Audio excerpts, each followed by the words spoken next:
Well, good morning. The 9th of February 2023. Running a little bit slower than we have been, but we're still maintaining our head pod at 1699.49, a little just a hair under. Tail race 1645.34, and our kilowatts are 203 on the big unit. We're running the big unit. We're not running the little unit. Little unit would still run this, and it would do okay with that. Again, the problem with running the little unit is we're going to get rain today. If you don't have it set so that it would automatically come on and it wants to be the lead unit, the little one wants to be the lead,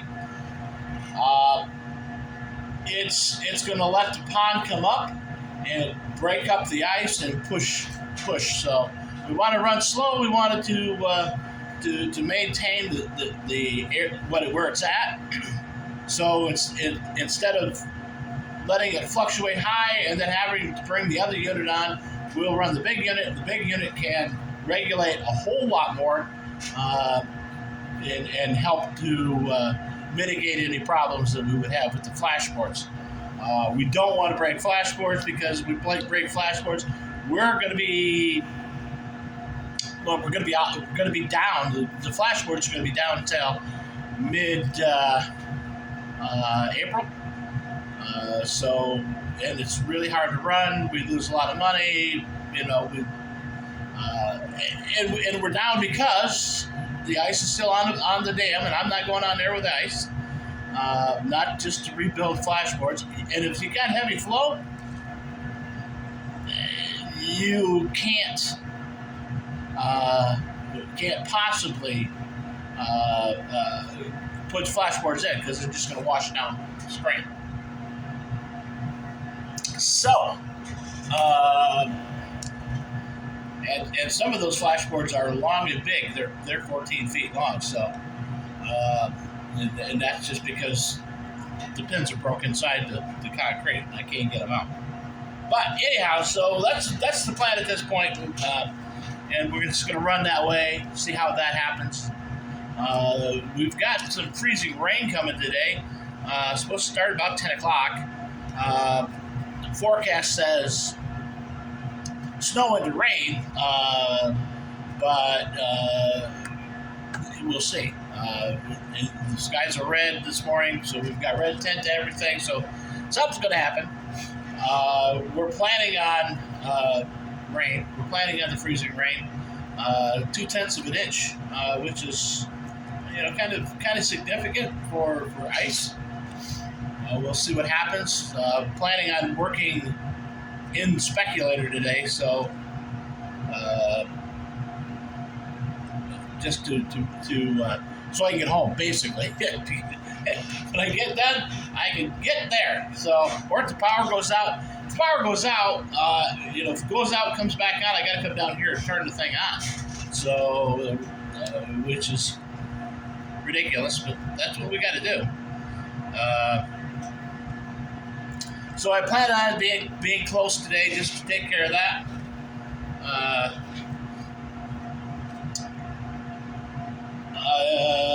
Somebody was asking me why did pricing go up so significantly on parts, and well, it's a fairly simple mathematical equation. To get something delivered, the 50 miles from the supply house to us is 50 miles. To get that product to you, whether that be whatever you ordered, in 2019 would cost about $28 for fuel. That's 100 miles, 100-mile round trip, $28. Today, that same 100-mile round trip costs $120. So there's the difference. So why is your cost of eggs going up? Because that transportation cost got to go into those eggs. why does everything else cost so much? Because that transportation cost goes into the eggs. When you raise the price of diesel fuel and everything gets shipped across this country by diesel, there's nothing that runs without it. Trains run on diesel. They're diesel electrics. You've got semis that run on that. The cross country is just going to be phenomenal. Plus, that $120 to get up here. That's just for fuel. That doesn't include the cost of the truck, the cost of the driver, the cost of the insurance on the truck. You've got all that other stuff, maintenance. You got to build all that into it. So truly, to make a delivery up here is going to cost the company about $300 for the day. Is that really worth it?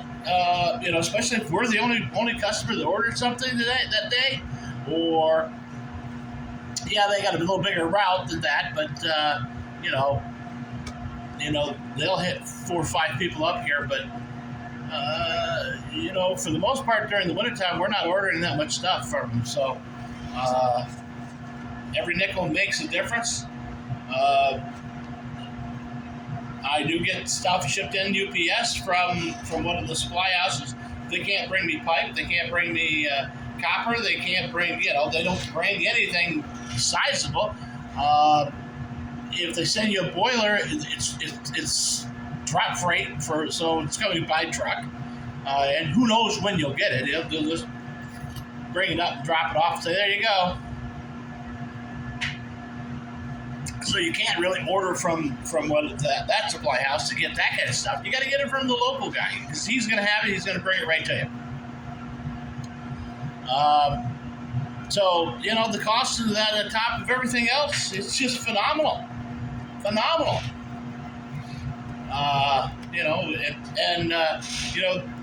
Believe it or not, PVC made out of plastic.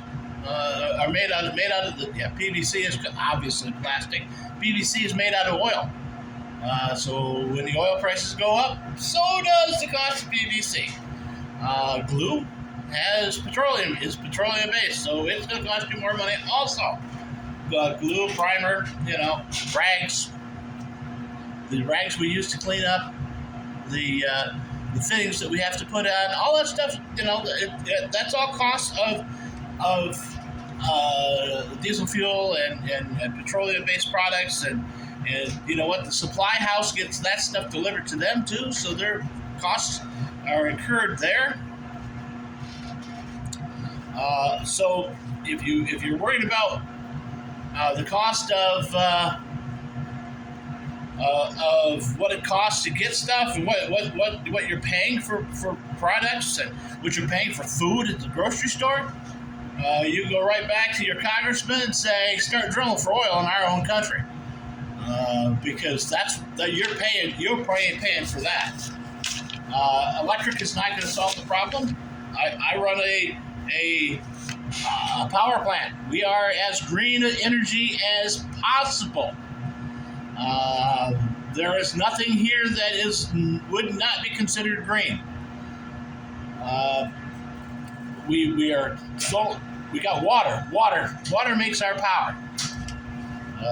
So when we talk about green energy, we are green. Can we sustain this? No, we're at complete mercy of the weather. Solar panels. Solar panels made out of petroleum to start with. Glass and petroleum make glass with heat, which is made out of petroleum. So you make all these solar panels, and if it's cloudy, you're not getting any power. If it's cloudy, I've got a buddy that does is 100% off grid. And being 100% off grid, he's got solar panels. Well, his solar panels during this time of the year, when it's cloudy most of the time, he has to run his generator 2-3 hours a day to build his electricity, to store it in his batteries. He's got to be very careful what he turns on and what he doesn't turn on. So, that being said, we got to in this country we've got to drill for oil. We've got to be pumping oil. We've got to be using our own resources. One day maybe they'll find something else that will work a whole lot better, and we could generate some more power somehow. All these solar fields that are going up everywhere are not going to be the answer. They're not going to generate enough power. Some of those huge fields that are acres and acres and acres, they could produce 400, 500,000 kilowatts, maybe even 1 meg of power. But that's not going to generate. That's not enough to run a small city.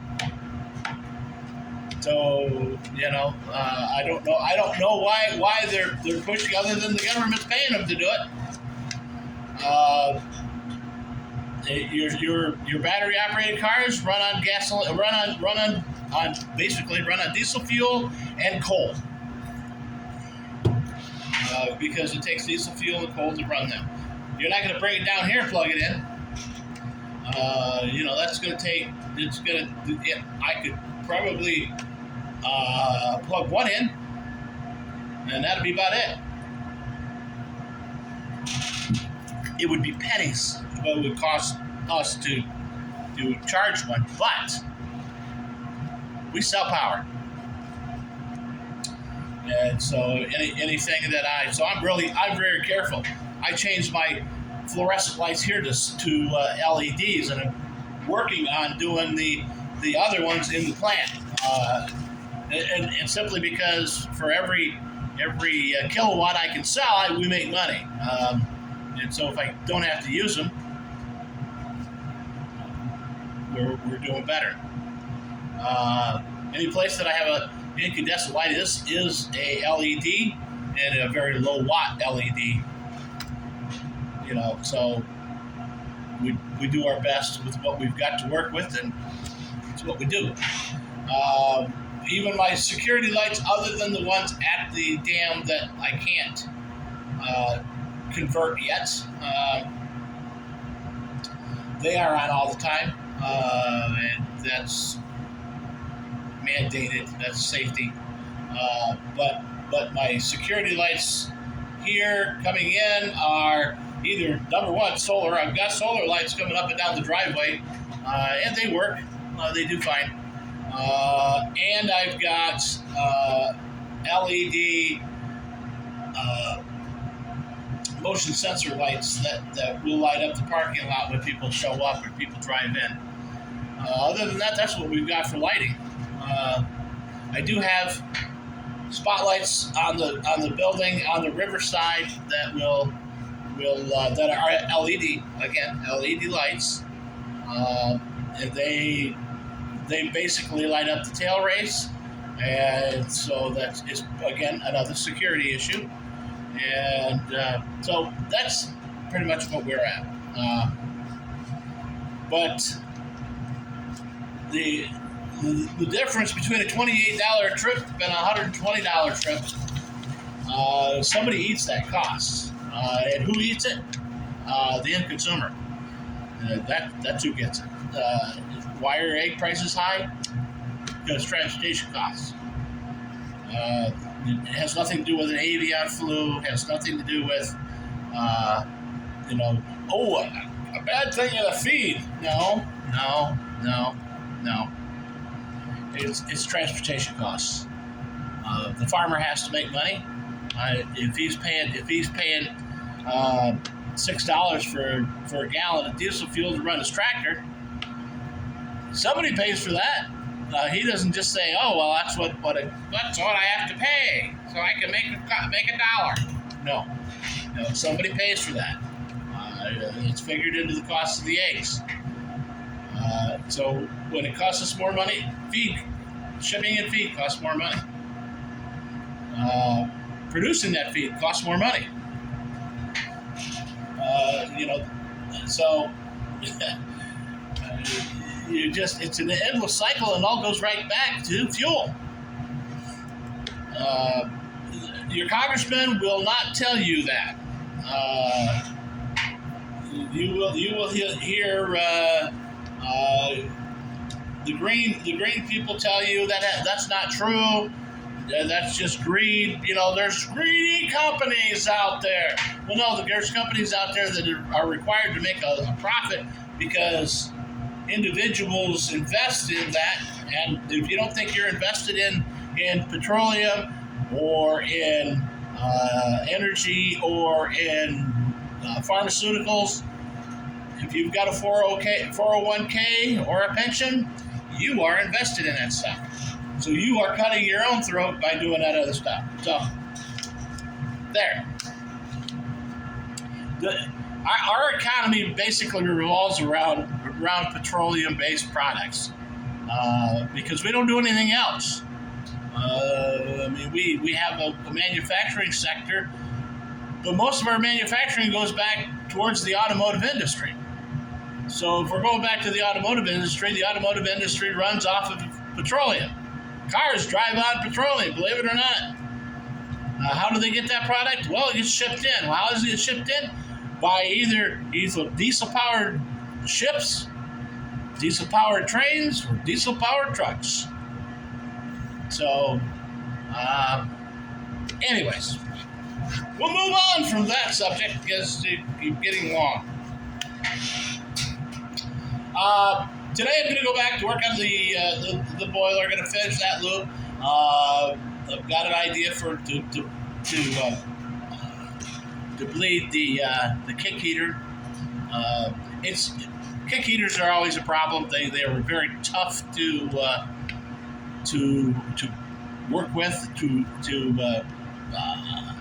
get all the air out. They just don't bleed well, and that's simply because they're usually undercovered. And they only take a half-inch line. All the heat loops are either 1 inch or 3/4. So, and they're not they don't have a dedicated circulator or a dedicated line just for that. So it's always tied into something else. And so they're just always have been hard to bleed out. So, I've got a solution for that one. I'm gonna put that in today. I'm gonna go upstairs, and I've got a couple baseboards to put up, get them tied together, and then we'll be working on that. Probably get that loop up and running today upstairs. I've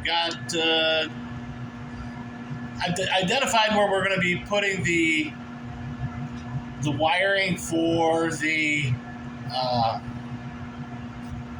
thermostat for upstairs. I know where I want to go, so we just have to get into the upstairs into the attic space, which is it's not a terrible thing. It shouldn't be bad at all. I've got tubing, and we'll just see where we're at.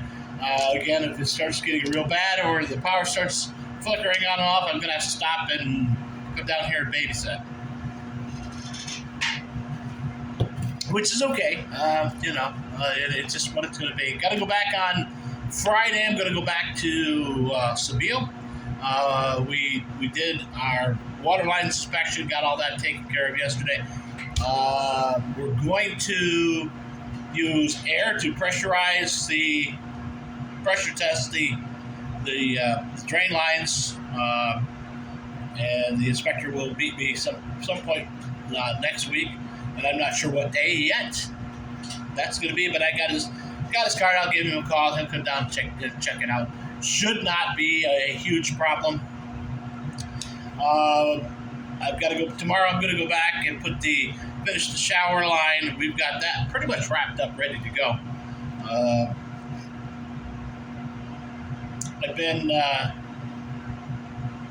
We've been working on that a little bit. Yeah, everything went well yesterday, so I want to get it wrapped up. The homeowner wants to be able to put a toilet in there, but the floor's not even level, so I don't know how we're going to do that. We'll figure it out. But once we get that done, then pretty much it's like wrap it up, walk out, and there you go. Have a good day. All right. Well, I guess I can take you out and show you the rivers this morning. Maybe we'll just go out here. We'll go in here because you get a better view of the river looking downstream here. Still, we're running this one. This unit's still running. Our pressure gauge is still good. I don't know if you can see that really well, but you can there. The pressure gauge is still running pretty high, so we're all right.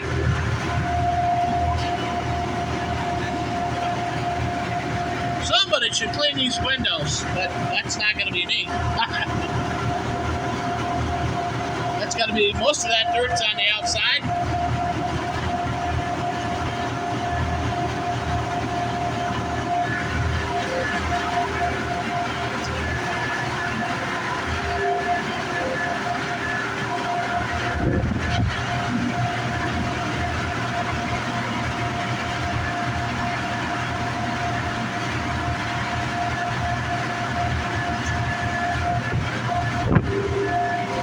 See that water level is dropping a little bit more. We got more airspace under the ice, which means the warm air can get under there and melt quicker, help things out.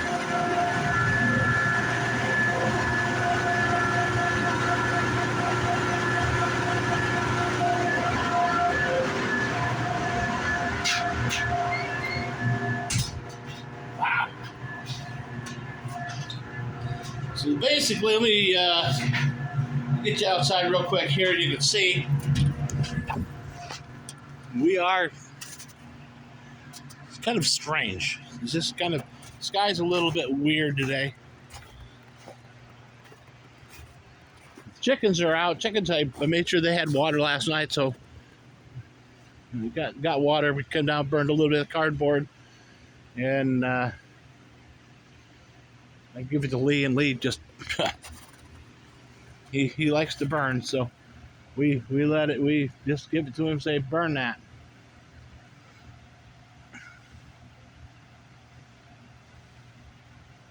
Still a little bit hazy, a little bit yellow, little yellowish, pinkish sky, but it's gonna do something, and it's gonna.